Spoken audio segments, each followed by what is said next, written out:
Hello అందరికీ. మా ఆయన ఫిష్ తీసుకురమ్మంటే ఫిష్ ఎగ్స్‌ని కూడా తీసుకొచ్చేసాడు. ఎందుకంటే ఇది తినడం చాలా మంచిది.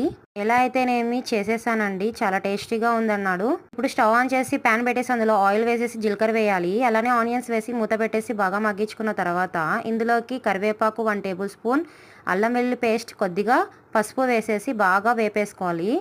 అలానే పచ్చిమిర్చి చీలికలు వేసేసుకోవాలండి. ఇప్పుడైతే ఫిష్ ఎగ్స్ ఏస్తున్నాను. ఇది చెదపకూడదు. వేసిన తర్వాత మూత పెట్టేసి బాగా మగ్గించుకోవాలి. ఇప్పుడు సాల్ట్ వేసేసి ఇప్పుడు మొత్తం బాగా కలిపేసుకోవాలి. ఎందుకంటే లోపల కొద్దిగా పచ్చి పచ్చిగా ఉంటుంది కాబట్టి ఇప్పుడు బాగా కలిపేసుకుంటే సేమ్ ఇది ఎగ్ ఫ్రై ఉన్నట్టే ఉంటుందండి. ఫిష్ ఎగ్ ఫ్రై కూడా.